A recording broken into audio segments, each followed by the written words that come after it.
नमस्कार विद्यार्थियों, मैं पुष्पेंद्र आकोदिया स्वागत करता हूं आप सभी का एएसएल परिवार के इस लेटेस्ट वीडियो में। और आज हम लेके आए हैं मैट्रिक्स एवं सारणिक की जेईई की डीपीपी नंबर 6। कुछ स्टूडेंट्स का ये डाउट था कि सर आपका डीपीपी की पीडीएफ हमें टाइम से नहीं मिलती है, तो कुछ टेक्निकल प्रॉब्लम की वजह से अपलोड नहीं हो पा रही थी। आज से हम कोशिश करेंगे कि आपको वेल इन एडवांस आपको पीडीएफ मिलना स्टार्ट हो जाए। इसकी शायद आपको मिल भी चुकी होगी। सेकंड एक चीज़ और था मेरा कि जब आप लोग इन डीपीपीज को देखते हो तो सिर्फ 10 से 15% स्टूडेंट ऐसे हैं जो क्वेश्चन का आंसर ट्राई करते हैं, मतलब क्वेश्चन का आंसर देने की कोशिश करते हैं, और मैक्सिमम लोग उन क्वेश्चंस को अटेम्प्ट ही नहीं कर रहे हो। एटलीस्ट आप क्वेश्चन अटेम्प्ट कीजिए, क्योंकि अगर आप जेईई 2023 को टारगेट कर रहे हो ना, तो सोचो आपको क्या करना है। आपको 12th वाला कोर्स भी कवर करना है, आपका बोर्ड भी फेस करना है, और जेईई के अंदर आपका 12th भी आएगा, 11th भी आएगा, इवन कुछ पोर्शन 10th क्लास का भी है। जैसे आपका द्विघात की समीकरण है, वृत्त वाला पोर्शन है, एप्लीकेशन ऑफ ट्रिगोनोमेट्री है। तो आपके पास काम बहुत सारा है और समय बहुत कम है। तो एटलीस्ट अगर आप क्वेश्चन के आंसर तक नहीं पहुंच पा रहे हो, तो इतना तो अटेम्प्ट करो कि सर आप ये वाली संक्रिया लगाओ, आप R1 को R2 से माइनस कर सकते हो, स्क्वायर कर सकते हो। तो उससे पता ये लगेगा कि स्टूडेंट का एटलीस्ट ब्रेन जो है वो काम कर रहा है। आप उस दिशा में सोच रहे हो कि इस जो क्वेश्चन मेरे सामने लिखा हुआ है उसके सॉल्यूशन तक मैं कैसे पहुंचूं। तो आज का हमारा पहला क्वेश्चन है। तो मेरी गुजारिश आपसे यह है कि आप क्वेश्चंस अटेम्प्ट कीजिए। आपका आंसर सही आता है, गलत आता है, वो अलग बात है, पर कोशिश कीजिए कि क्वेश्चन को हम कर किस तरह से सकते हैं। अगर आप आंसर तक नहीं पहुंच पा रहे हो, कोई दिक्कत नहीं है, यही कमेंट करके बता दो कि सर इस क्वेश्चन को आप इस मेथड से सॉल्व कर सकते हो। अगर हम ऐसे आगे बढ़ेंगे तो हमारा क्वेश्चन का सॉल्यूशन मिल जाएगा। उससे क्या होगा कि आप और मैं दोनों एक पेस पे चलेंगे, सेम लेवल पे चलेंगे। आप भी क्वेश्चंस करने की ट्राई करोगे, मैं भी यहाँ पे ट्राई करूंगा। तो अपना जो ब्रेन का डेवलपमेंट है वो प्रॉपरली हो पाएगा क्वेश्चन सॉल्विंग की दिशा में।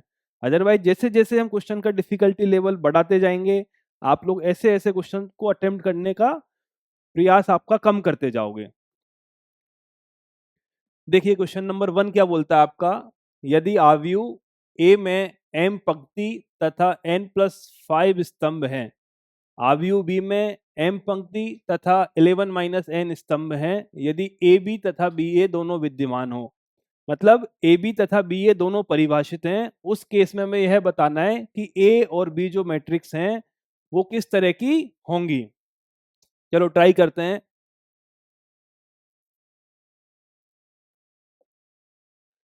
ए आपकी मैट्रिक्स है जो कुछ है m×n+5 की, ठीक है। बी आपकी एक मैट्रिक्स है जो आपके पास है m×11-n की। एक चीज हमें पता है कि जब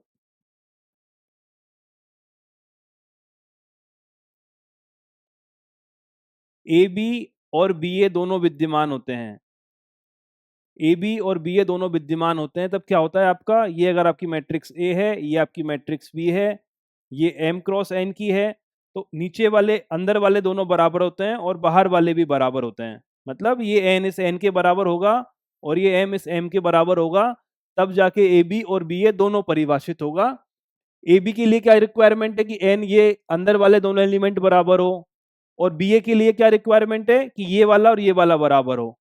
मतलब अंदर वाले भी बराबर होंगे और बाहर वाले भी बराबर होंगे, तब जाके आपका ए बी और बी ए दोनों परिभाषित होगा। अब देखो, ए बी को अगर परिभाषित होना है तो क्या होगा। ए बी को अगर परिभाषित होना है तो आपको n+5 का मान m के बराबर होना पड़ेगा, अदरवाइज ए और बी का गुणन परिभाषित नहीं होगा। यदि आपका बी ए को परिभाषित होना है, अगर आपका बी ए को परिभाषित होना है तो 11-n को बराबर होना पड़ेगा m के बराबर। 11-n को बराबर होना पड़ेगा n के बराबर, ठीक है। अब हमको m और n का मान निकालना है, उसके बाद हम बता पाएंगे कि क्या ये विकर्ण आव्यूह है, तत्समक आव्यूह है, सममित है या वर्ग आव्यूह है। देखो सॉल्व करो।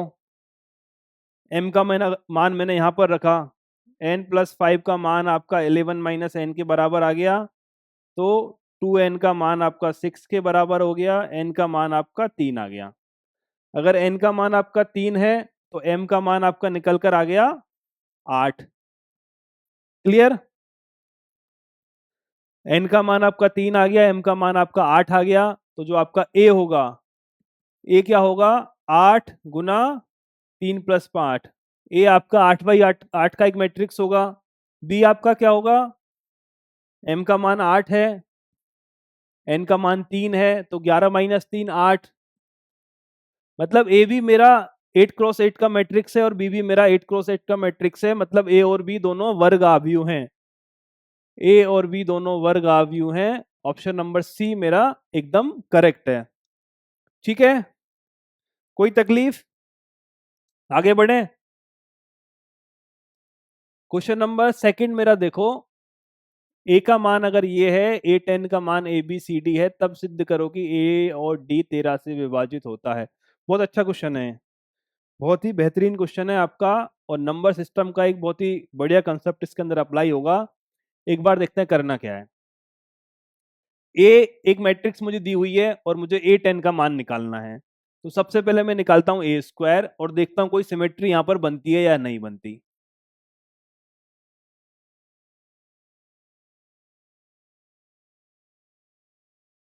ए स्क्वायर का मान क्या निकलेगा?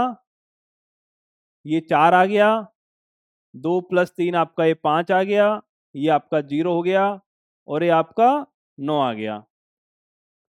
ठीक है, यहां तक हम केवल इतना बोल सकते हैं कि ये 2 का स्क्वायर है और 3 का स्क्वायर है। चलो इसको लिख दो, ये 2 का स्क्वायर है, ये 5 है, ये 0 है, ये 3 का स्क्वायर है। अगर मैं ए क्यूब निकालने जाता हूं तो क्या होगा? ए स्क्वायर डॉट ए। ठीक है, ए स्क्वायर का मान कितना है? 2 का वर्ग, 5, 0, 3 का वर्ग। ए का मान कितना है? 2103। तो इसका मान कितना निकलेगा? ये आपका 2 का क्यूब हो गया, ये आपका 4 प्लस 15 19 हो गया, ये आपका 0 के 0 आ गया, और ये आपका 3 की घात 3 हो गया। ठीक है, तो अगर आपने ए का स्क्वायर किया तो 2 का स्क्वायर हो गया, 3 का स्क्वायर होगा, ये वाली सिमेट्री आपकी परफेक्ट बैठ रही है। अगर आपने 3 का क्यूब किया तो 2 आपका 3 का क्यूब हो गया, और 3 आपका 3 का क्यूब हो गया, ये वाली सिमेट्री भी आपकी परफेक्ट बैठ रही है। इसी तरह से जब आप ए की घात 10 तक जाओगे, इसी तरह से सॉल्व करते हुए जब आप ए की घात 10 तक जाओगे तो आपको क्या मिलेगा? ये तो 2 की घात 10 मिलेगा, यहाँ पर कोई नंबर आपका मिलेगा, ये आपका 0 हो गया, और ये आपका 3 की घात 10 मिलेगा। कोई तकलीफ इसमें? हमने ए स्क्वायर किया, ए स्क्वायर से एक पैटर्न देखा, ए क्यूब किया, ए क्यूब में एक पैटर्न देखा, और उसी पैटर्न को अप्लाई कर दिया ए की घात 10 के ऊपर। तो ये आपकी 2 की घात 10 आ गया, ये आपकी 3 की घात 10 आ गया। इस नंबर को चाहो तो आप निकाल सकते हो, पर आपको इस क्वेश्चन में रिक्वायरमेंट नहीं है। अगर आप निकालना चाहो, इस क्वेश्चन के लिए आपको रिक्वायरमेंट नहीं है, पर अगर निकालना चाहो तो 5 आपका कुछ ये होता है। 5 क्या होता है? 9 माइनस 4। 19 आपका क्या होता है? 27 माइनस 8। मतलब ये जो वाला एलिमेंट है, ये आपका जो d माइनस ए जब करोगे तो आपको b का मान मिल जाएगा, d माइनस ए जब करोगे तो b का मान मिल जाएगा। इसी तरह से यहाँ पर जो एलिमेंट आएगा वो आएगा 3 की घात 10 माइनस 2 की घात 10। इस क्वेश्चन में हमें रिक्वायरमेंट नहीं है, पर अगर आप निकालना चाहो तो इस तरह से ये वाला एलिमेंट हमें मिल जाएगा। ठीक है, अब क्या बोला गया है मेरे से बोला गया है कि मुझे यह बताना है कि ए और डी का मान 13 से विभाजित होता है। ए प्लस डी का मान क्या निकलेगा? 2 की घात 10 प्लस 3 की घात 10। अब यह सिद्ध करना है कि ये 13 से विभाजित होता है, तो कैसे करें? देखो, 13 जो आपका है मैं उसको लिख सकता हूं 9 प्लस 4। ठीक है, तो 9 प्लस 4 के फॉर्म में मैं इसको बनाता हूं। ये क्या मिला मुझे?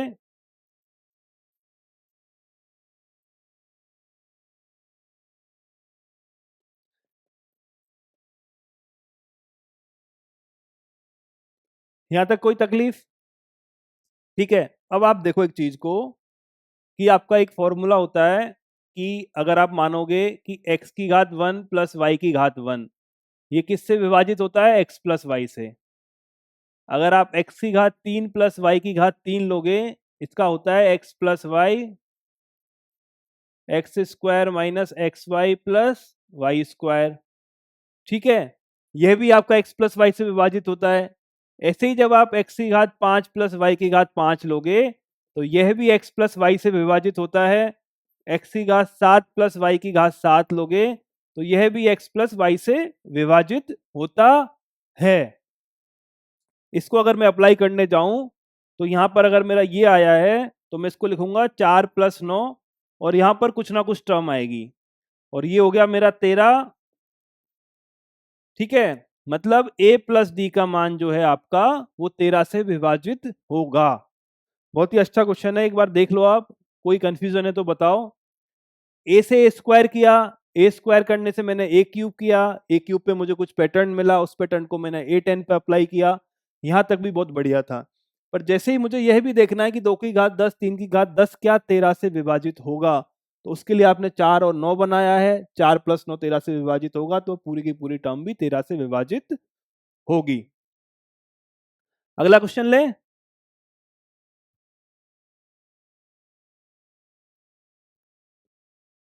क्वेश्चन देखिए एक बार। ए आपकी 3 क्रॉस 3 की मैट्रिक्स है, बी आपकी 3 क्रॉस 2 की मैट्रिक्स है और ये सी है आपका, ये आपका सी है। ए आपका 3 क्रॉस 3 है, बी आपका 3 क्रॉस 2 है, सी आपका 3 क्रॉस 1 है। तब निम्न में से कौन परिभाषित नहीं है? करेक्ट। देखो, ए जो है आपका वो 3 क्रॉस 3 का है, बी जो है आपका वो 3 क्रॉस 2 का है और सी जो है आपका 3 क्रॉस 1 का है। अगर इस क्वेश्चन को आप करोगे तो आपका मैट्रिक्स का मल्टीप्लिकेशन एकदम क्लियर हो जाएगा कि कब परिभाषित होता है कब परिभाषित नहीं होता है। प्लस ट्रांसपोज का भी हमको हल्का फुल्का आइडिया लग जाएगा कि ट्रांसपोज किस तरह से आपका काम करता है। अब हमको एक एक क्वेश्चन एक एक ऑप्शन उठाना है। ऑप्शन नंबर 1 की अगर मैं बात करूं तो मुझे बोला गया है ए बी का ट्रांसपोज। देखो, ए मेरा 3 क्रॉस 3 का है, बी मेरा 3 क्रॉस 2 का है, तो ए बी मेरा किसका होगा? ए अगर 3 क्रॉस 3 की एक मैट्रिक्स है, बी अगर 3 क्रॉस 2 की एक मैट्रिक्स है, तो ए बी क्या होगा मेरा? 3 क्रॉस 2 की एक मैट्रिक्स होगी। कोई तकलीफ? इसका जब मैं ट्रांसपोज करूंगा और इसको मैं सी से गुणा करूंगा, ये 3 क्रॉस 1 हो गया। ये जो मैट्रिक्स मेरी निकलेगी वो आपका निकलेगा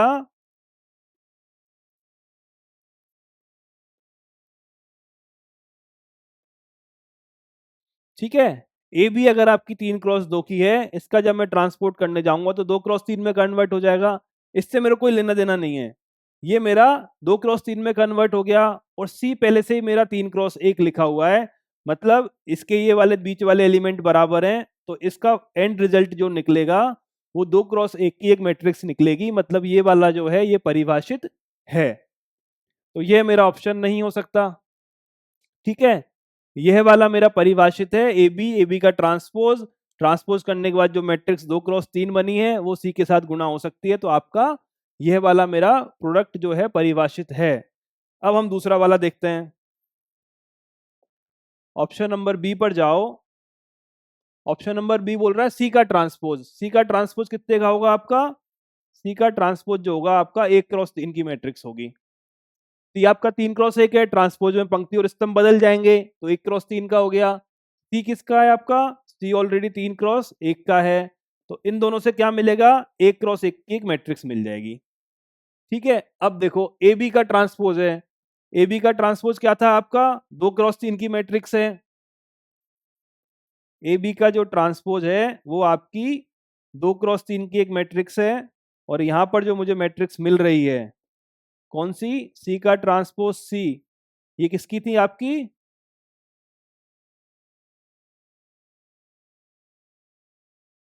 1 क्रॉस 1 की। सी का ट्रांसपोज सी जो था मेरा वो 1 क्रॉस 1 का मैट्रिक्स था और ए बी का ट्रांसपोज मेरा 2 क्रॉस 3 का मैट्रिक्स है। एक जो है वो 2 के बराबर नहीं है, मतलब ये वाला जो प्रोडक्ट है आपका वो परिभाषित नहीं होगा। ये मेरा आंसर हो गया। कोई दिक्कत? सी मेरा जो था आपका 3 क्रॉस 1 का था, तो सी का ट्रांसपोज 1 क्रॉस 3 में कन्वर्ट हो गया।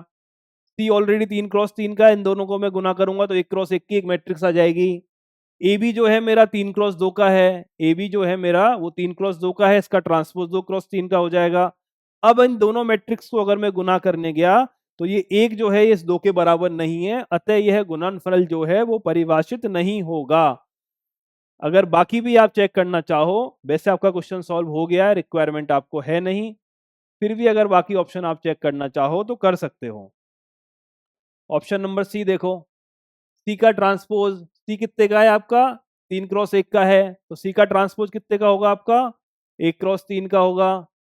ए बी, ए बी कितने का है आपका, ए को मैं मान लेता हूं ए है आपका 3x3 का, तो इन दोनों का गुणनफल आपको मिलेगा 1x3 का। इसको मैं गुणा करूंगा बी के साथ, बी कितने का है मेरा 3x2 का, इन दोनों का गुणनफल मुझे मिलेगा 1x2 की एक मैट्रिक्स। क्लियर?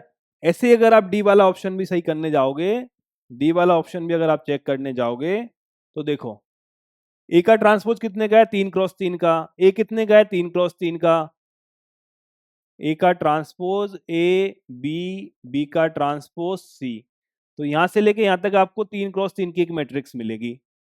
3x3 की मैट्रिक्स को मैंने बी के साथ किया है, बी मेरा है 3x2 का, तो ए का ट्रांसपोज ए और बी यह मिलके मुझे 3x2 की एक मैट्रिक्स देंगे।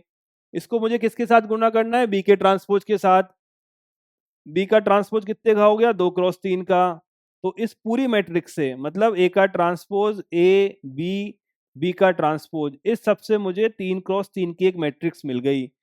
इसको मैंने सी के साथ गुना किया, सी मेरा 3x1 का है, तो मुझे ए का ट्रांसपोज ए बी, बी का ट्रांसपोज और सी जो मिलेगा वो 3x1 की एक मैट्रिक्स मिलेगा।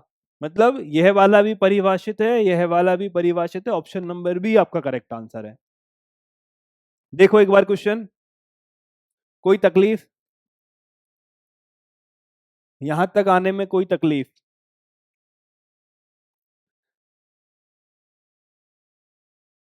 क्वेश्चन नंबर 4 देखो, बड़ा ही आसान सा क्वेश्चन है आपका। मैट्रिक्स बी आपको दी हुई है, मैट्रिक्स सी आपको दी हुई है, मैट्रिक्स ए का वैल्यू आपको दिया हुआ है, तब ए का मान निकालना है कि ये किस तरह से होती है आपकी।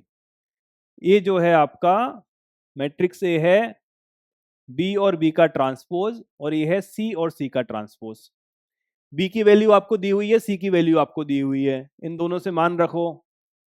बी क्या है आपका कॉस ऑफ थीटा और साइन ऑफ थीटा, बी का ट्रांसपोज क्या होगा आपका कॉस ऑफ थीटा और sine of theta, plus C, C कितना है आपका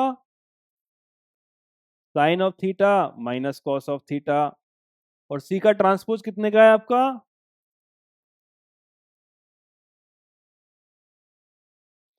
ठीक है, ये आपका ए हो गया, ये बी का ट्रांसपोज हो गया, ये सी हो गया और ये सी का ट्रांसपोज हो गया। इनको हल करो, कॉस स्क्वायर थीटा आएगा यहां पर, ये आपका cos of theta sine of theta, ये आपका sine of theta cos of theta हो गया, और ये आपका साइन स्क्वायर थीटा हो गया। जो लोग अपना आंसर निकाल पाए वो एक बार आंसर कमेंट करके बता सकते हैं। ये आपका साइन स्क्वायर थीटा हो गया, ये आपका minus sine of theta cos of theta हो गया, ये आपका minus sine of theta cos of theta हो गया, और ये आपका कॉस स्क्वायर थीटा हो गया। जो लोग अपना आंसर निकाल पाए एक बार कमेंट करके बता सकते हैं। इन जब मैं दोनों को जोड़ूंगा तो cos square theta sine square theta आ जाएगा, जिसका मान होता है 1। इन दोनों को जोड़ा तो cos square theta sine square theta इसका मान होता है 1, प्लस में cos theta sine theta minus में कॉस थीटा साइन थीटा इसका मान हो गया 0, प्लस में sine theta cos theta minus में साइन थीटा कॉस थीटा इसका मान हो गया 0। ये आपका हो गया sign square theta plus cos square theta, इसका मान हो गया 1। क्लियर? तो कौन सा आंसर आया आपका, कौन सा ऑप्शन करेक्ट होगा हमारा, ऑप्शन नंबर ए। यह एक इकाई मैट्रिक्स होगा, इकाई नहीं, हाँ तत्समक, ठीक है, ये आपका इकाई मैट्रिक्स होगा। क्लियर है? अगला क्वेश्चन लें,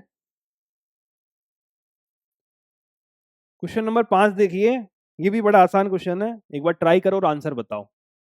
एक बार क्वेश्चन को ट्राई करो और आंसर बताओ। बहुत ही आसान क्वेश्चन है। अगर आपको त्रिकोणमिति के सिंपल कोणों के योग वाले फॉर्मूले पता है तो बड़ी आसानी से हो जाएगा आपका। एक है आपका आर टी का मान दे रखा है आपको cos t sin t minus sine t cos t। क्या निकालना है? आर एस और आर टी का मान निकालना है आपको। क्या निकालना है? आर एस गुना आर टी का मान निकालना है। आर एस का मान क्या होगा? cos s sin s minus sine s cos s। R t का मान क्या होगा? cos of t sin of t minus sine of t cos of t। Correct. इसको सॉल्व करो। cos t cos s cos t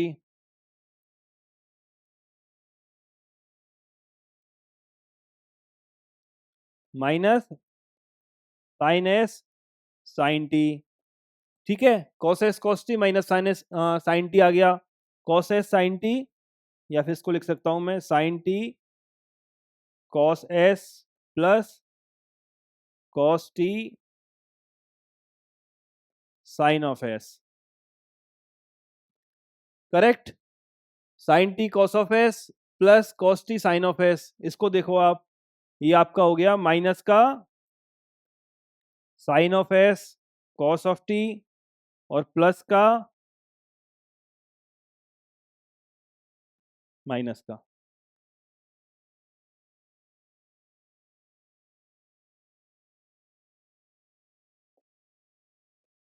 कितना हुआ? Minus का sine of s cos of t और यहाँ पे माइनस का sine of t cos of S.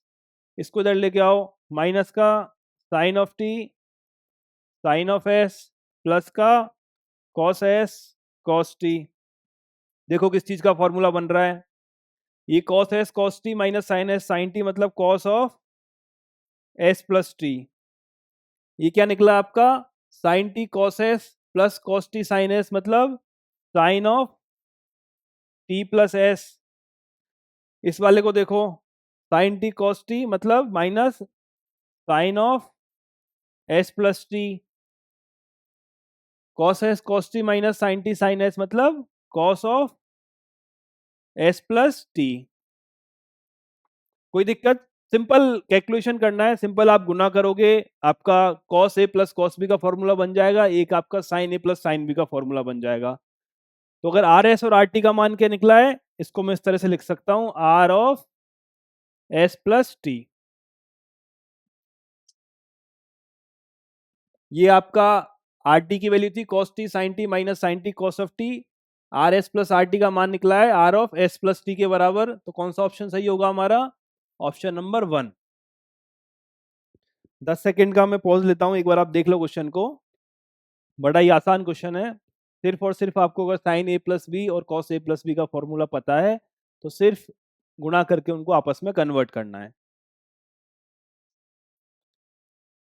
अगले वाले क्वेश्चन पर हम आते हैं। क्वेश्चन नंबर 6 आपका, जिसमें एक मैट्रिक्स आपको दी हुई है आयोटा 0 0 आयोटा और ए की पावर 4n का मान निकालना है, जहां पर n एक प्राकृत संख्या है। देखो ए का मान क्या दिया हुआ है आपको? आयोटा 0 0 आयोटा और ए की घात 4n का मान आपको निकालना है। तो सबसे पहले आप ए स्क्वायर का मान निकालो। आयोटा 0 0 आयोटा क्या निकलेगा? आयोटा स्क्वायर, ये आपका 0 हो गया, ये 0 हो गया, ये आपका आयोटा स्क्वायर हो गया। आयोटा स्क्वायर का मान होता है माइनस का 1 0 0 माइनस का 1। ठीक है, ए स्क्वायर का मान निकला है -1 0 0 माइनस का 1। और अपने को क्या चाहिए अब? अपने को चाहिए ए की घात 4 की पावर n। ए की घात 4 की पावर n चाहिए अपने को। अगर मैं ए की घात 4 निकालूंगा तो -1 0 0 -1 -1 0 0 -1। इसका मान कितने निकलेगा आपको? इसका मान निकलेगा 1। इधर 0 आ गया, ये भी आपका 0 आ गया, इसका मान 1 हो गया। मतलब एक ही घात अगर मैं 4 करता हूं तो उसका मान मुझे इकाई मैट्रिक्स के बराबर मिलता है। एक ही घात अगर मैं 4 करता हूं तो उसका मान मुझे इकाई मैट्रिक्स के बराबर मिलता है। ए स्क्वायर किया तो आपका यह मिल गया, एक ही घात 4 किया तो आपका ये वाला मान मिल गया। सीधा भी निकाल सकते हो आप, ए स्क्वायर का मान आपका माइनस आई के बराबर है, तो एक ही घात 4 का मान आपका आई के बराबर होगा। अब क्या निकालना है मुझे? एक ही घात 4 की एक ही घात 4n मुझे निकालना है, जहां पर n मेरा एक प्राकृत संख्या है। तो इसको क्या मैं इस तरह से लिख सकता हूं? क्या मैं एक ही घात 4n को इस तरह से लिख सकता हूं? यहां पर क्या निकलेगा आपका i, और i की घात अगर आप कोई भी निकालोगे तो उसका मान सदैव और सदैव i के बराबर आता है। आप इकाई मैट्रिक्स को एक बार गुना करो, दो बार गुना करो, 10 बार गुना करो, सदैव आपको एक इकाई मैट्रिक्स मिलेगी। तो इसका आंसर होगा आपका ऑप्शन नंबर सी। ठीक है, ये आपका ए है। आपको एक ही घात 4n निकालना है। ए स्क्वायर किया आपने तो माइनस आई आया, ए 4 किया तो आपको आई के बराबर आ गया। एक ही घात 4n को मैं एक ही घात 4 की घात n लिख सकता हूं, मतलब आई की घात n आ जाएगा। और कभी भी इकाई मैट्रिक्स को आप कितनी ही बार गुना कर लो, आपको सदैव और सदैव एक इकाई मैट्रिक्स ही मिलेगी। अगले क्वेश्चन पे आए। ये भी काफी अच्छा क्वेश्चन है, एक बार देखो और आंसर देने का ट्राई करो। क्वेश्चन आपको यह बोल रहा है कि हम ये जानते हैं कि मैट्रिक्स का गुणन क्रम विनिमयता का पालन नहीं करता है। मतलब एक मैट्रिक्स अगर ए है, दूसरी मैट्रिक्स बी है, तो ए बी बी ए के बराबर सदैव नहीं होता। क्या होता? सदैव ना तो यह बराबर होता है और सदैव ना ऐसा होता है कि ये बराबर नहीं होता। कभी ये बराबर हो भी सकता है, कभी ये बराबर नहीं भी हो सकता। तो उसने ये बोला है कि एक मैट्रिक्स आपका ए है, दूसरा मैट्रिक्स आपका बी है, गुणन क्रम विनिमयता का पालन नहीं करता यदि, मतलब कौन कौन से केस में वो उसका पालन करेगा, कौन कौन से केस ऐसे होंगे जब क्रम विनिमयता का वो पालन कर देगा, और इन चार में से कौन सा ऑप्शन वो होगा जब उसका पालन वो नहीं करेगा। ये हमारा क्वेश्चन है। तो हमें मोटा मोटा यह बताना है कि दो मैट्रिक्स का गुणन कब कब क्रम विनिमयता का पालन करता है। वो ऑप्शन मेरा आंसर नहीं होंगे। जिस ऑप्शन में ये ऐसी सिचुएशन आएगी क्रम विनिमयता का पालन नहीं कर रहा है, वो मेरा आंसर होगा। ट्राई करो एक बार।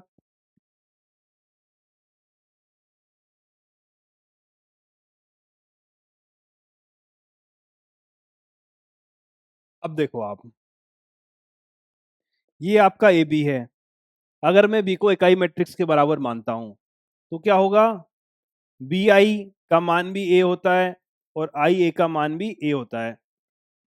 ठीक है, किसी भी मैट्रिक्स के साथ अगर आप इकाई मैट्रिक्स को गुना करोगे तो सदैव आपको वही मैट्रिक्स मिलेगी।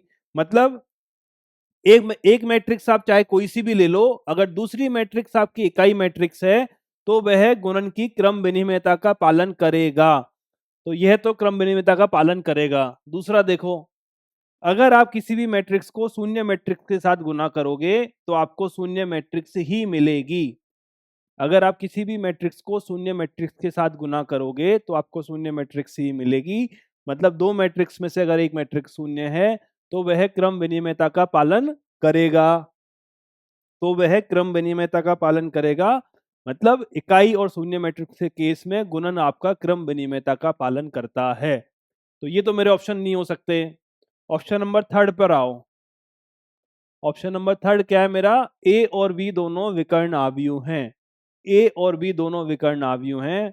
एक आप उदाहरण ले लो किसी भी विकर्ण आव्यूह का। 1 0 0 2 मैंने लिया है और दूसरा मैंने लिया है बी का मान 3 0 0 4। ठीक है, ये आपका बी है। अगर मैं ए को बी से गुना करता हूं तो मुझे क्या मिलेगा? मुझे मिलेगा 3, यहां पर मिलेगा 0, यहां पर मिलेगा 0 और यहां पर मिला 8। मतलब क्या हुआ? एक विकर्ण मैट्रिक्स को अगर मैंने दूसरी विकर्ण मैट्रिक्स से गुना किया है तो विकर्ण के एलिमेंट आपस में गुना हो गए हैं। एक 3 से गुना हो गया और दो 4 से गुना हो गया, यहां पर 8 हो गया। यही हुआ। अगर इसी केस में मैं बी को अगर ए से गुना करना चाहूं, मतलब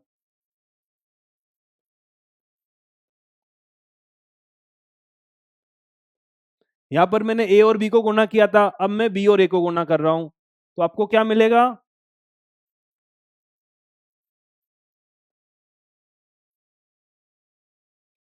जब मैंने ए बी को किया तब मुझे 3008 मिला, बी ए को किया तो 3008 मिला। क्यों मिला? क्योंकि अगर दोनों विकर्ण मैट्रिक्स हैं तो जब हम उनका गुणनफल करने जाते हैं तो विकर्ण मैट्रिक्स के अवयव आपस में गुणा हो जाते हैं। ए को 3 से गुणा होगा, दो 4 से गुणा होगा। तो आप उसको चाहे ए को बी से गुणा करो, चाहे बी को ए से गुणा करो, दोनों ही केस में आपको रिजल्ट सेम मिलेगा। मतलब अगर दोनों मैट्रिक्स विकर्ण मैट्रिक्स हैं तभी भी मैट्रिक्स का गुणनफल हमेशा क्रम विनिमयता का पालन करता है। तो इस केस में भी पालन करेगा, इस केस में भी पालन करेगा, इस केस में भी पालन करेगा। तो मेरा ऑप्शन होगा option number T, option number D, इनमें से कोई नहीं। अगर ए और बी मेरी दो मैट्रिक्स हैं और एक मैट्रिक्स मेरी इकाई है तो गुणन क्रम विनिमयता का पालन करेगा। दूसरी मैट्रिक्स अगर मेरी शून्य मैट्रिक्स है तब भी गुणन क्रम विनिमयता का पालन करेगा। और तीसरी दूसरी मैट्रिक्स अगर मेरी दोनों मैट्रिक्स अगर विकर्ण मैट्रिक्स हैं तब भी गुणन आपका क्रम विनिमयता का पालन करेगा। क्लियर है? देख लो एक बार क्वेश्चन, फिर आगे बढ़े। क्लियर है?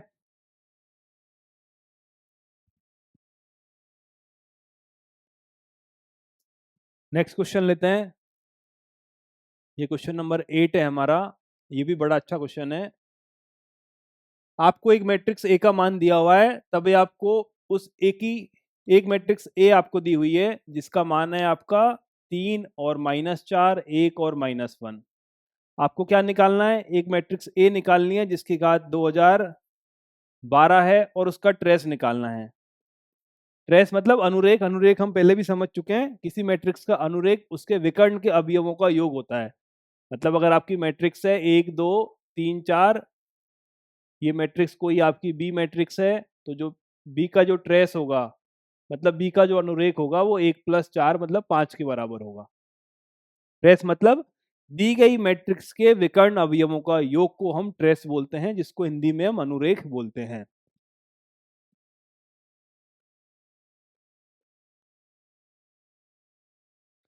अब देखिए, आपको क्या करना है, एक मैट्रिक्स ए दी हुई है और उस एक मैट्रिक्स ए को 2012 बार गुना करना है। 2012 बार गुना करने के बाद जो मैट्रिक्स आपको मिलेगी उसके विकर्ण के अवयवों को जोड़ देना है, अपना आंसर आ जाएगा। पर 2012 बार गुना करना कोई मजाक नहीं है, ठीक है? तो कोई ना कोई सिमेट्री हमें पता लगानी पड़ेगी, कोई ना कोई सिमेट्री हमें पता लगानी पड़ेगी जिसकी मदद से हम इस क्वेश्चन को सॉल्व कर सकते हैं। सबसे पहले चलो ए स्क्वायर करके देखो।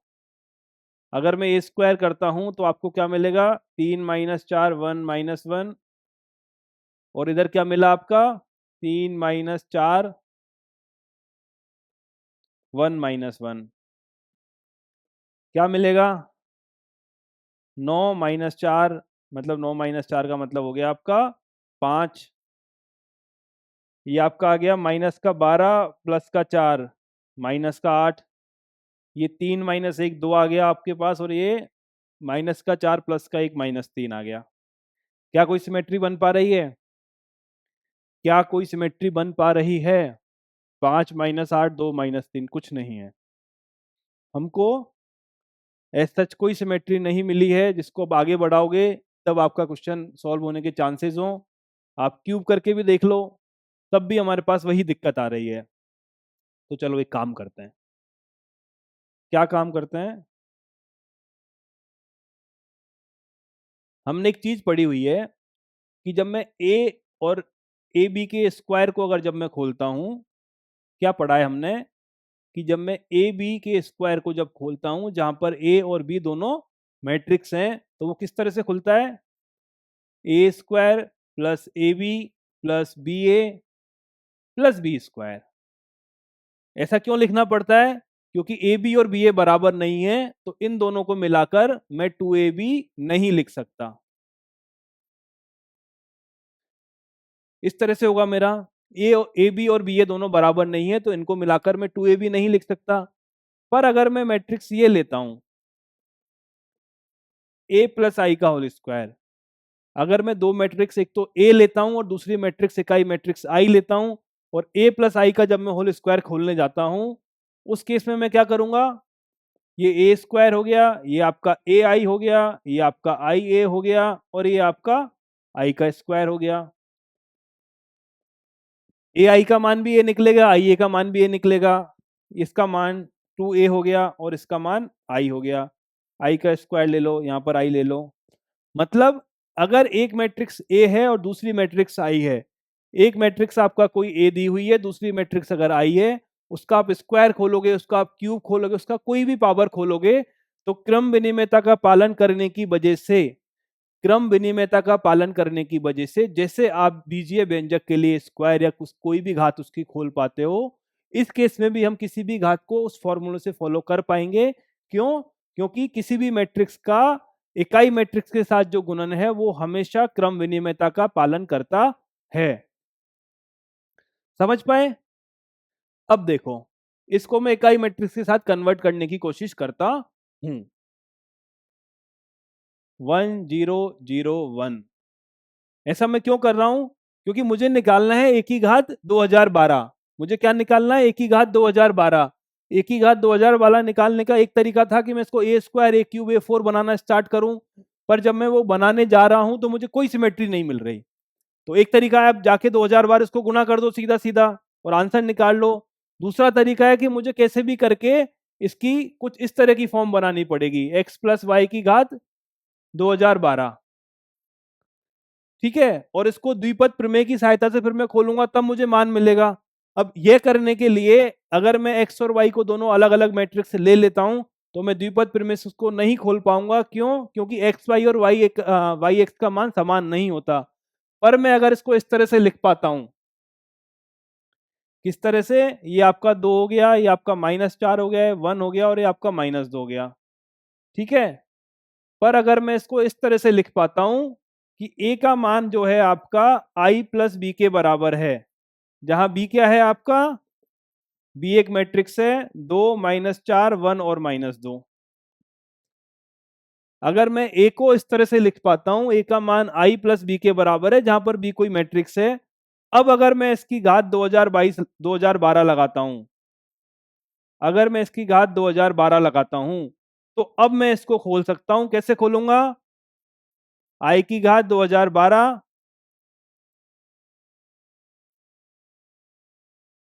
प्लस 2012 C1, आई की घात 2011 बी की घात 1 प्लस 2012 C2, आई की घात 2010 बी की स्क्वायर। ऐसे करते करते लास्ट में आपका 2012 C 2012 आएगा और आई की घात 0 हो जाएगी और बी की घात 2012 हो जाएगी। क्लियर? अगर मैं ए को आई प्लस बी के फॉर्म में लिख पाता हूं, तब मैं इसको ए की घात 2012 को कुछ इस तरह से खोल सकता हूं।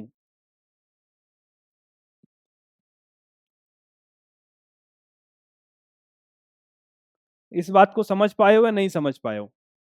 इस बात को समझ पाए हो या नहीं समझ पाए हो? एक ही घात 2012 मुझे निकालनी है, तो मुझे एक के दो टुकड़े करने पड़ेंगे, एक को मुझे आई लेना पड़ेगा, एक को मुझे बी लेना पड़ेगा। अब जाके मैं इसमें द्विपद प्रमेय लगा सकता हूं। पर इससे भी मेरा कोई पर्पस हल नहीं हुआ है। मुझे एक को केवल एक बार 2000 बार गुना करना था और यहाँ तो मेरे पास नहीं नहीं करते हुए 2013 पद आ गए हैं। इससे मेरा कोई पर्पस हल नहीं हुआ है। सिर्फ इतना सा पर्पस हल हुआ है कि पहले मैं ए की स्क्वायर निकालने जा रहा था, उससे कोई पैटर्न मुझे नहीं मिला। अब मुझे बी के स्क्वायर वगैरह निकालने हैं, अगर मैं बी में कोई पैटर्न ढूंढ पाता हूं तो क्वेश्चन मेरे लिए बहुत आसान हो जाएगा। बी का पैटर्न देखो, अगर मैं बी स्क्वायर करने गया,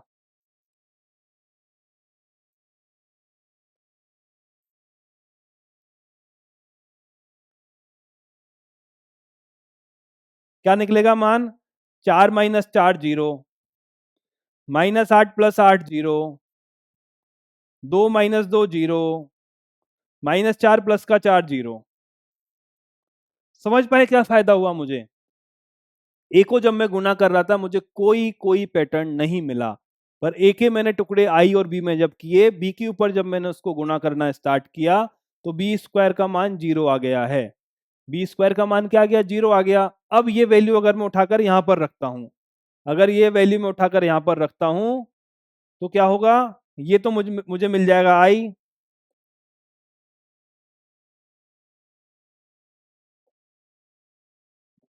देखो,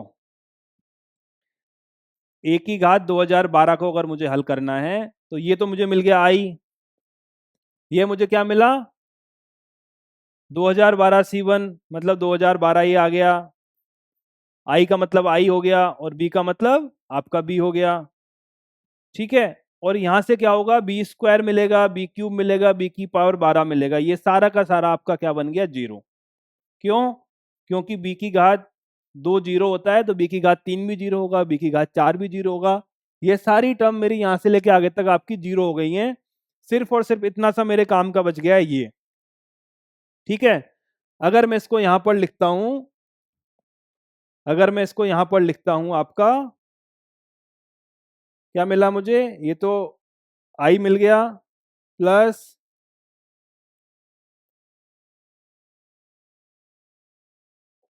ये मुझे मिला है आई, ये है मुझे मिला है 2012, यहाँ पर मिला है आई और यहाँ पर मिला है बी, और आई और बी को मिला के मैं बी लिख सकता हूँ, तो इसको मैं मान लेता हूँ आपका बी। यह मान मुझे मिल गया। ये मान क्या बोलता है, ए की घात 2012 का मान होता है आपका आई प्लस 2012 बी के बराबर। करेक्ट। अब इसका अगर मैं ट्रेस निकालने जाऊं,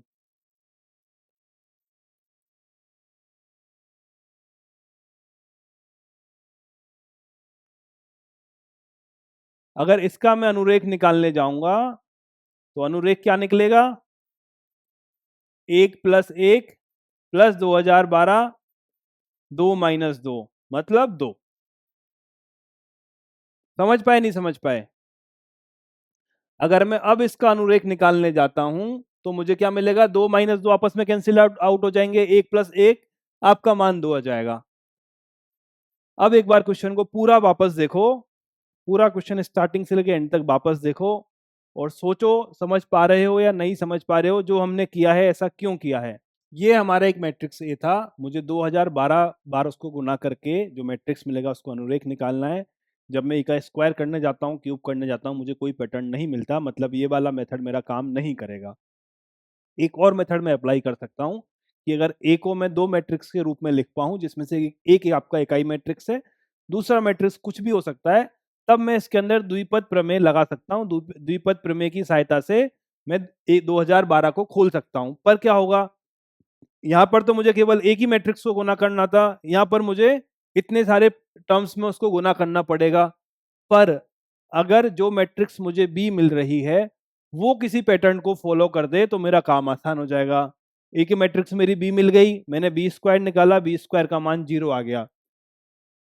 मतलब आप जब उसको द्विघात प्रमेय से इसको खोलने जब जाओगे तो बी स्क्वायर के बाद के जितने भी पद आएंगे सारे के सारे पद आपके जीरो हो जाएंगे, सिर्फ इतने से पद आपके काम के मिलेंगे। एक आई को आप कितनी बार गुणा कर दो आपको इकाई मैट्रिक्स ही मिलनी है, और यहाँ पर आपका 2012 एक एक गुणांक मिल गया और बी का मान आपको मिल गया। अब इनके आप जो विकर्ण के अभी उनको जोड़ लो, वो जोड़ आपके अनुरेख के बराबर होगा। किस्मत से बी के अंदर से तो मान जीरो ही निकल के आना है, क्योंकि दो और माइनस दो है। केवल और केवल इकाई मैट्रिक्स जो है उसके अवयवों को जोड़ने पर हमें अनुरेख का मान मिलेगा। तो इसका आंसर हो गया मेरा दो। अगला वाला क्वेश्चन लो एक बार।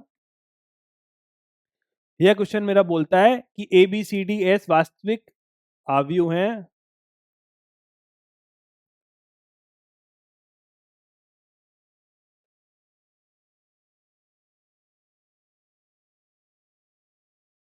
वास्तविक संख्या की आव्यूह इस प्रकार है कि ए की पावर टी बी सी डी के बराबर है, बी की power T C D A के बराबर है, सी की पावर टी डी ए बी के बराबर है, डी की power T A B C के बराबर है। एस का मान ए बी सी डी है तो एस की घात तीन का मान क्या होगा। देखो, एक साइक्लिक पैटर्न आपको नजर आ रहा होगा। अगर मैंने यहाँ पर ए को लेता हूँ, यहाँ पर बी को लेता हूँ, यहाँ पर सी को लेता हूँ, यहाँ पर डी को लेता हूँ, ठीक है, तो ए की पावर टी क्या है, ए का जो ट्रांसपोज है आपका बी सी डी के गुणनफल के बराबर है।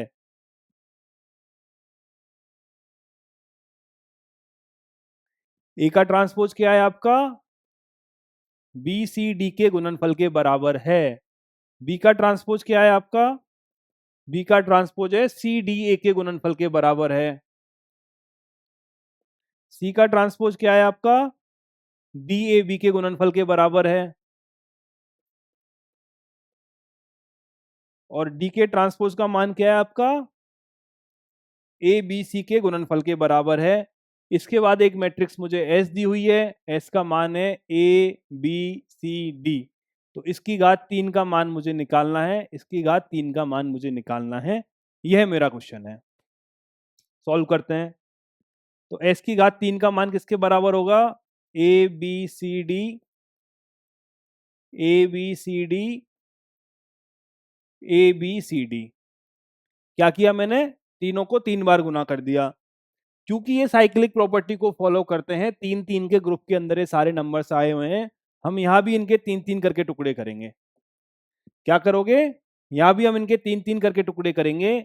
एक टुकड़ा मैंने ये कर दिया, एक टुकड़ा मैंने डीएबी कर दिया। देखो पहला वाला ए बी सी हो गया, अगला वाला डी ए बी हो गया, अगला वाला आपका क्या होगा, डी ए बी हो गया, अगला वाला सी, अगला वाला सी डी ए हो गया आपका, और उसके अगला वाला बी सी डी हो गया। साइक्लिक प्रॉपर्टी को फॉलो करने की वजह से आप जब तीनों को अलग अलग लिखोगे तो आपको वन चीज क्लियरली मिल जाएंगे जो आपको वहां के अंदर साइक्लिक प्रॉपर्टी में दिए हुए हैं। अब इनके मान रखना स्टार्ट करो। एबीसी का मान क्या है, डी की पावर टी, डी की पावर टी नहीं, डी का ट्रांसपोज।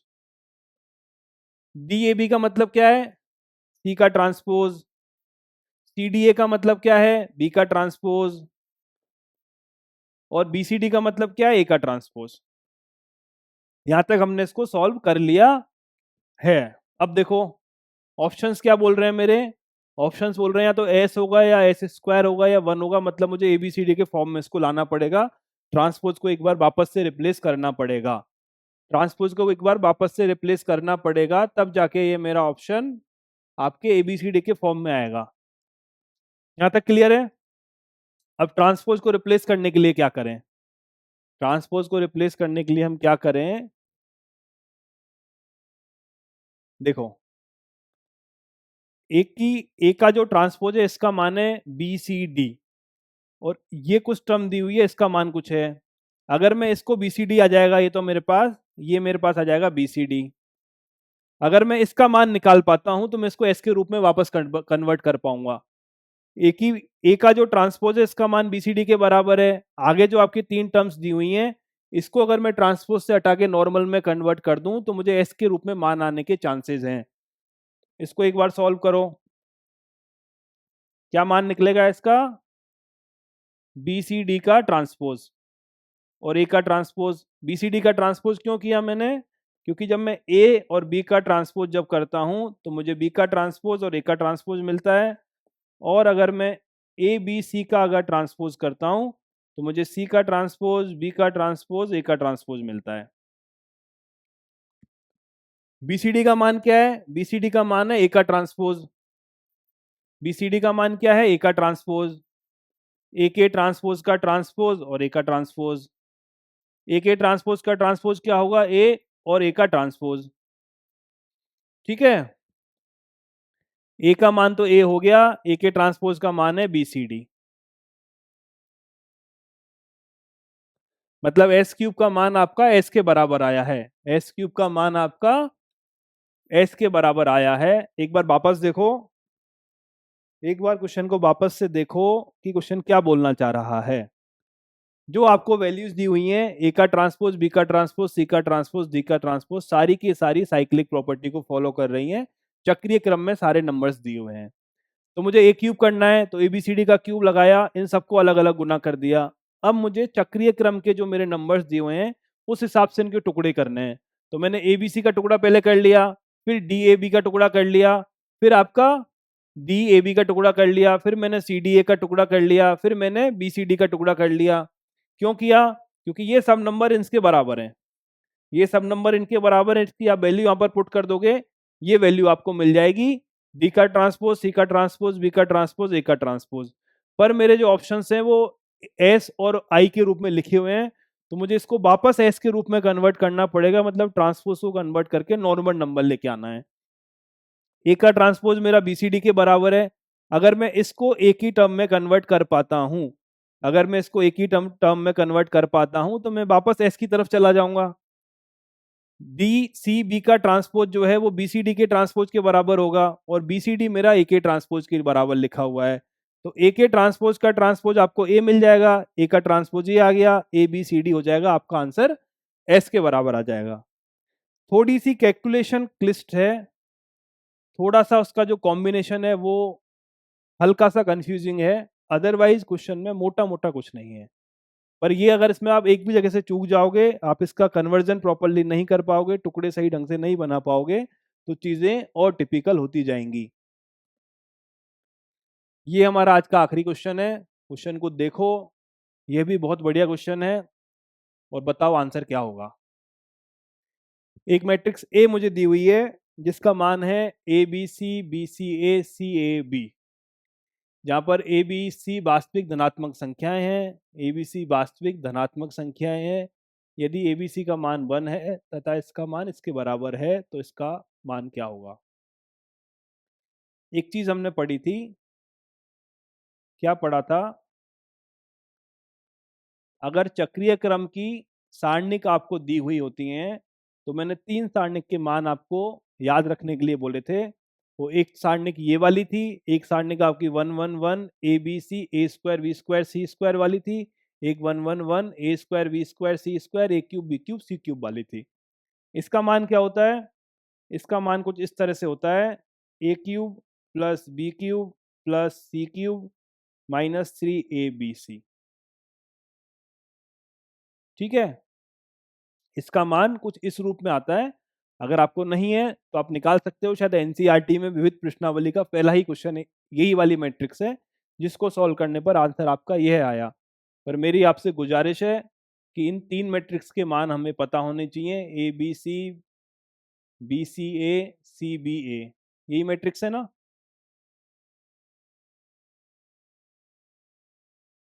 इसका मान होता है आपका माइनस में A cube plus B cube plus C cube minus 3 ABC। एक होता है आपका 1 1 1, या इसको चाहे आप यूं लिख लो, A B C A square B square C square, इसका मान आपका होता है A minus B minus C minus A के बराबर। और अगर आप इसको 1 1 1 ए स्क्वायर बी स्क्वायर सी स्क्वायर ए क्यूब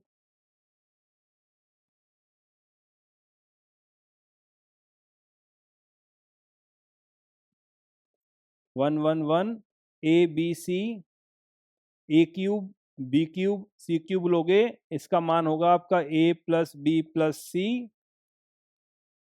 ए minus B minus C minus ए।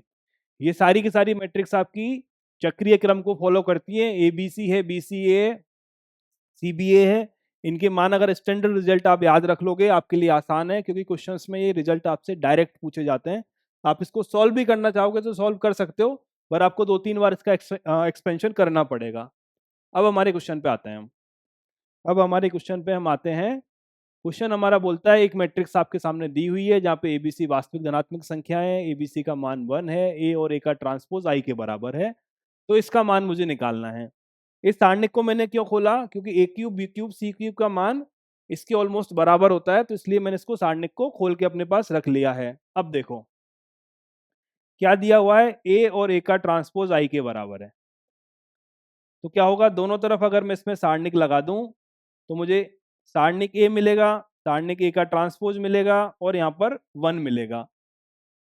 इकाई मैट्रिक्स का जो सारणिक है उसका मान सदैव 1 होता है। एक चीज हम जानते हैं कि ए का मान और ए के ट्रांसपोज का मान सारणिक में बराबर होता है, तो ये मुझे क्या मिल जाएगा, ठीक है, सारणिक ए का स्क्वायर मुझे 1 के बराबर मिल जाएगा। सारणिक ए का स्क्वायर क्या है, माइनस का A cube plus B cube plus C cube minus 3 ABC। अगर मैं इसका स्क्वायर करने जाऊंगा तो मुझे 1 के बराबर मिलेगा। यहां तक कोई तकलीफ, इसके माइनस से इसका कैंसिल हो जाएगा, तो मुझे क्या मान मिलेगा, मुझे A cube plus B cube plus C cube minus 3 ABC का मान या तो प्लस माइनस 1 के बराबर आएगा, या तो प्लस का 1 मिलेगा या माइनस का 1 मिलेगा। इस दोनों तरफ सारणिक लगाया, सारणिक ए और सारणिक ए के ट्रांसपोज का मान बराबर होता है, ये सारणिक ए के मान का स्क्वायर आ गया, वो 1 के बराबर होगा। सारणिक का मान कुछ इस तरह से, इसका मैंने मान रख दिया, तो मुझे A cube plus B cube plus C cube minus 3ab C का मान जो है वो प्लस माइनस 1 के बराबर मिलेगा। यहाँ तक कोई तकलीफ? अब एबीसी का मान मुझे क्या दिया हुआ है, 1 दिया हुआ है, ठीक है। तो A cube plus B cube plus C cube का मान जो है वो प्लस माइनस 1 और प्लस 3 के बराबर होगा। मतलब या तो आपका मान 4 होगा या आपका मान 2 होगा। देखो एक बार, या तो आपका मान 4 होगा या आपका मान 2 होगा, पर किस्मत से ऑप्शन में 4 भी है और 2 भी है। यहां तक क्वेश्चन के अंदर कुछ भी नहीं था, बहुत सिंपल काम था, हमको सिर्फ और सिर्फ उस सारणिक को खोलना था। हमने सारणिक को खोल लिया, सारणिक को खोल के यहाँ से हल किया, इसका स्क्वायर आया, ये प्लस माइनस 1 आएगा, इससे मान आपके पास 2 निकल के आ गए। एक मान 4 निकला, एक मान 2 निकला, पर किस्मत से 4 भी यहाँ पर है और 2 भी यहाँ पर है। अब झगड़ा ये है कि हम कौन से ऑप्शन को सही माने और कौन से ऑप्शन को गलत माने। क्या झगड़ा है कि अब हम कौन से ऑप्शन को सही माने और कौन से ऑप्शन को गलत माने, यह दिक्कत है। अब देखिए, एक बड़ा ही इंपॉर्टेंट कंसेप्ट है जो आपके बहुत बहुत बहुत काम आता है। वो कंसेप्ट ये है कि हमेशा एम का मान जीएम से बड़ा होता है और ये मान एचएम से बड़ा होता है। मतलब समांतर माध्य का मान जो है वो आपका गुणोत्तर माध्य से भी बड़ा होगा और इसका मान आपका ऋणात्मक माध्य से बड़ा होता है। यह प्रॉपर्टी हम ऑलरेडी पढ़ चुके हैं और यह प्रॉपर्टी आपके बहुत ज़्यादा काम की है। इसका क्वेश्चन कभी भी आ सकता है किसी भी चैप्टर के अंदर। ये दो प्रॉपर्टी है, एक तो ये है और दूसरी प्रॉपर्टी आपकी ये है कि x प्लस 1/x का मान जो है वो सदैव 2 से बड़ा होता है यदि x का मान 0 से बड़ा है, और x प्लस 1/x का मान सदैव माइनस 2 से छोटा होता है यदि x का मान 0 से छोटा है। ठीक है, इन दोनों प्रॉपर्टी को आप अच्छे से याद रख लो। ये आपके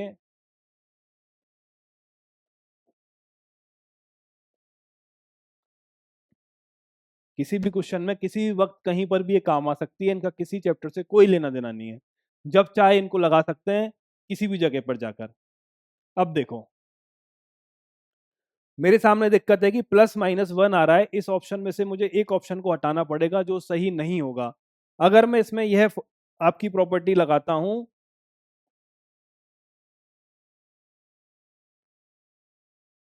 कौन सी प्रॉपर्टी लगाता हूं कि समांतर माध्य का मान गुणोत्तर माध्य से हमेशा ज्यादा होता है। संख्या मैंने ली A cube plus B cube plus C cube, इसका समांतर माध्य के लिए 3 से भाग दिया और इसका मान किससे ज्यादा होगा हमेशा, A cube plus B cube plus C cube की घात 1/3। ये इसका समांतर माध्य हो गया, वो उसका गुणोत्तर माध्य हो गया। मतलब A cube plus B cube plus C cube का मान जो है वो सदैव बड़ा होगा 3abc से। मतलब A cube plus B cube plus C cube का जो मान है वो माइनस ए बी सी का मान सदैव बड़ा होगा 0 से, सदैव बड़ा होगा 0 से। और अगर ये मान सदैव 0 से बड़ा होगा तो यहाँ पर केवल और केवल प्लस ही आएगा, -1 नहीं आएगा। यहाँ पर क्या होगा आपके पास, केवल और केवल +1 आएगा, -1 नहीं आएगा। क्यों? क्योंकि A cube plus B cube plus C cube minus 3abc का मान 0 से छोटा नहीं हो सकता, इसको 1 से बड़ा होना पड़ेगा, 0 से बड़ा होना पड़ेगा। जैसे ही आपका एक आएगा, जैसे ही आपका ये एक आएगा, ये आपका जो माइनस वाला पोर्शन हट गया और आपका आंसर क्या रह गया, सिर्फ और सिर्फ 4। आंसर क्या रह गया, सिर्फ और सिर्फ 4। वापस देखो एक बार क्वेश्चन को, यहां तक सॉल्व करने में क्वेश्चन में कुछ भी नहीं है, बड़ी आसानी से आप कर सकते हो। सिर्फ इस दोनों तरफ से सारणिक लिया, सारणिक ए का मान निकाला, ये मान आपको याद है, बहुत बढ़िया है। मान याद नहीं है तो इस वाली सारणिक को सॉल्व कर लो, आंसर यही आना है। और एनसीईआरटी विविध प्रश्नावली का क्वेश्चन नंबर 1 यही है कि इस मैट्रिक्स में अगर एबीसी धनात्मक संख्या है तो इसका मान सदैव और सदैव ऋणात्मक होता है। वो क्यों ऋणात्मक होता है? क्योंकि हमने इसमें नेगेटिव का साइन लगाया हुआ है, ये हमेशा पॉजिटिव होगा।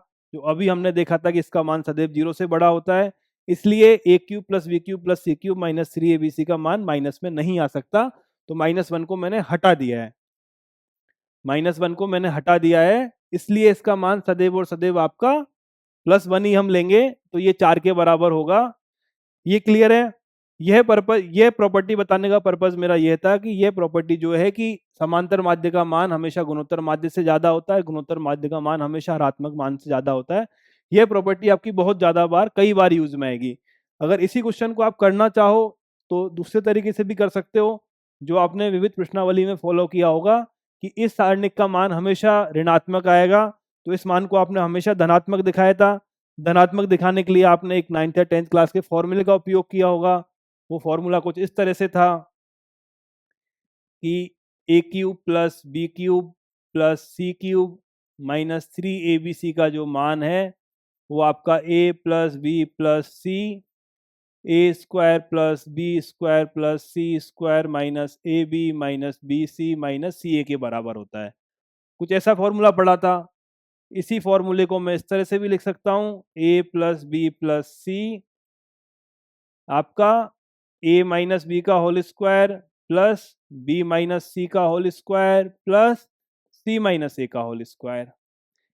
ए बी सी धनात्मक संख्याएं तो ये सदैव धनात्मक होगा, ये तीन संख्याओं का स्क्वायर है, ये भी सदैव धनात्मक होगा। मतलब A cube plus B cube plus C cube minus 3abc का मान जो है वो सदैव 0 से बड़ा होगा। कब? जब a b और c धनात्मक संख्याएं हैं।